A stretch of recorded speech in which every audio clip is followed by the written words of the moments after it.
Hello everyone and welcome back. Listen, we want to go in, right, to this question right here because I think it's very, very important that you know why I am so against refinancing most of the time. Why I'm against refinancing most of the time. So listen to this question. I want to hear, CJ, about why I should not refinance the mortgage after 5 years. Very good question. We're going to delve into it now. Can I ask you why? And can you comment below as to why most of the times we should not refinance after 5 years? I'm going to read your comments and perhaps there's another video coming out. Listen, I told you it was my next video. Stay true to my word, right? But let me finish, right? Let me finish the last video, all right?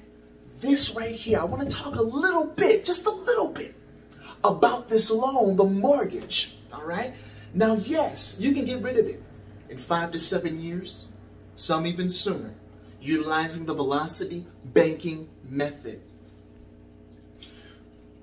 But do you want to? Right? Do you want to do that?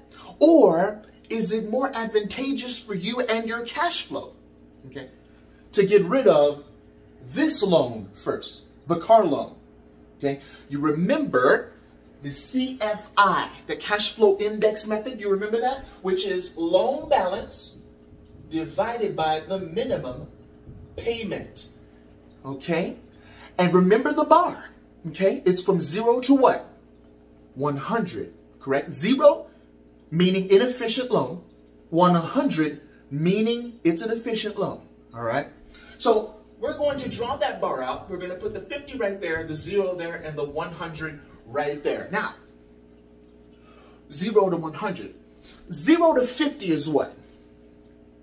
It's labeled dangerous. It's the danger zone, okay? From 51 to 99 is what? The caution zone. What does that mean? That means you can refinance. That means you can restructure the loan or the line or whatever it is that you have, okay? And you can gain more cash flow there. 100 and above, that's the freedom zone. May I ask you a question? What's the mortgage going to fall in? The mortgage is going to fall in, most likely, the freedom zone, okay? Meaning you're getting a deal.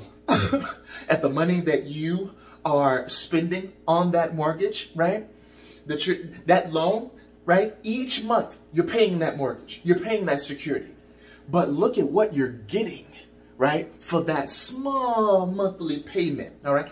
Versus the car loan, you know, you get a $30,000 car. They want to charge you $700 a month, $800 a month. You know, if you're fortunate, $600 a month, right? For $30,000. Now, come on. All right. So what we want to do is we want to analyze that and we want to see if that's the best way for the flow of money to work. Is that the best way? All right. So we just wanted to remind you, maybe you don't want to pay your mortgage off first. Maybe you want the car loan first. Okay. Because that's how it's going to be with the cash flow index method. It's there for you to prioritize your loans. Does that make sense? Great. Listen, what I want to do, I want to go ahead and erase this board so I can make sure that I am getting through as to why we do not, most of the times, want to refinance. And we're going to let the math, okay, we're going to let the math do the work. So let me do that real fast and I'll be right back. All right, man, that was fast. Let's go ahead and get into it. Why do I not refinance after the 5 years? All right.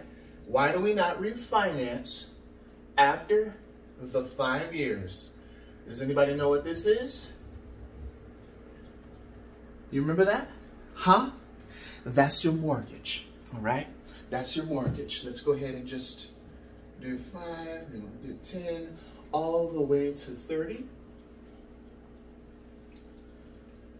How the banks get rich, okay, is they make sure, right, that you get mortgages, and then after 5 years, after 7 years, usually, they push, you know what? You should remortgage. Man, the rates are lower, okay? And, you know, you get an extra couple hundred, a few $100, all right? So usually they get you, right, between the 5 to 7 year mark, okay? Within that area, they'll get you. And your question was, well, why should we not refinance after the 5 to 7 years? Well, my question is, why would you refinance after 5 to 7 years when you can pay it off within 5 to 7 years? Let me just, I want to get something through to you. With the velocity banking method, utilizing your line of credit instead of your checking account, okay? Utilizing your line of credit instead of your checking account, and you're paying all the expenses there, you're paying your loan there, you're making that massive, that chunking, right? That chunking principal, you're chunking the principal with your line of credit. What is that doing with the interest rates? The interest rates is going massively down, is that correct? So when you're doing that, the 5 to 7 years, right, of refinancing, what will it yield you as the interest rates go down? Like say from 4 to 2, okay, or from 6 to 3, let's say, okay? You're saving and you're putting in your pocket $200, $300 a month, maybe $400 a month, versus working the velocity banking method where you're going to be saving in 5 to 7 years, in just 5 to 7. You're going to be saving over $200,000 in interest. So that instead of putting $300, $400 in your pocket, you're putting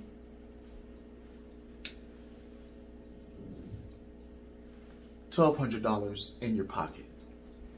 Plus you have massive equity in the building, okay? And what else can you do with that equity?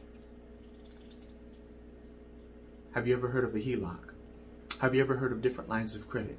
Have you ever heard of maybe going out and purchasing, okay, other property with the HELOC? Do you know how the interest rate is divided? Let me show you. Okay. 6%, all right? That's amortized. With your refinancing, okay, what you're doing is you're taking the 6%, right, and you're going to maybe 3%. But the problem with that, okay, the problem with that is that 6% goes to 3%, congratulations, but the 3% is still what? It's still amortized. Now what happens to the amortization here? What happens to your mortgage? Does it start over? It starts over. So when you refinance, what did you refinance? And is it worth it to refinance? Is it worth it to you? When the banks say annual percentage rate, do you know what that means? Let's take this, okay? And let's take a better example of the simple interest, okay? Let's say it's 21%, okay? 21% of 12,000, okay? Multiplied by 21, and that's how you multiply it, right? So we're going to do that. And you're going to find an answer that is the annual percentage rate. So that's the answer in money, all right? Let's go ahead and figure that out. So that's $2,520. Is that right? $2,520. That's for the year, though. That's for the year. Now you got to divide it by 12. So we divide that by 12.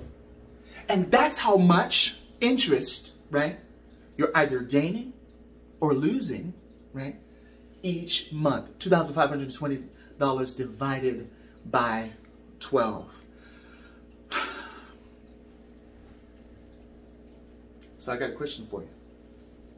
If you were given a card that was an unsecured card, all right, that was worth $5,000 is the credit limit, okay? And you wanted to make a purchase for $2,497, let's just say, okay? And you used your line of credit, okay, as your checking account. When you made that purchase, okay, follow me now. When you made that purchase and you paid all the balance back within 30 days, all right, did you purchase with your own money? If you're using your line of credit as your new checking account, did you? The answer is no. You took someone else's money, watch this, to pay for that purchase. And all you did was bring your income into that line of credit. Now the lenders are like, hey, they made their payment. But you're like, no, I just deposited. Why? Because I'm using that money again. Huh? 0 interest. You got that basically for free. Someone else paid for your purchase. That's how the line of credit works. That's why it's so beautiful.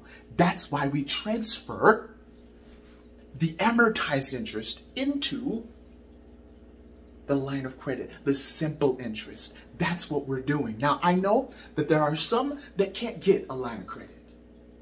And that's okay, because I just came up on a solution for you yesterday. It's brand spanking new. And I want to share that with you. All right. So listen, www.velocityc.com. All right. Let me slow this down. And my email, Amy, all right, is info@velocityc.com. We got solutions for you folks. All right. This is why we do not refinance, because it starts the clock over. And why refinance within 5 to 7 years when you can pay it off in 5 to 7 years? Now you may say, CJ, but that's not what I want to do. You don't have to do it. Listen, you have a tool in your hands that you can utilize in all sorts of things. May I encourage you to get real estate properties, okay, with this tool. May I encourage you to continue to build up that good debt, all right? May I encourage you to make sure that you're using this responsibly. And if you have questions, I'm getting on a call today. Get at me, all right? Next, we're going to be addressing, one gentleman wrote down there in the comments, I think he said LOL and then GTFO afterwards. That's going to be our next video. And he said GTFO. And I said, man, GTFO, what could he mean by GTFO, man? GTFO. I know what he means. Grow the financing out. And that's exactly what we will be discussing next video. Thank you so much for watching. And you know what else you need to do? You need to make sure you watch this video right here, because it's going to tell you what you need to know. God bless and have a great night.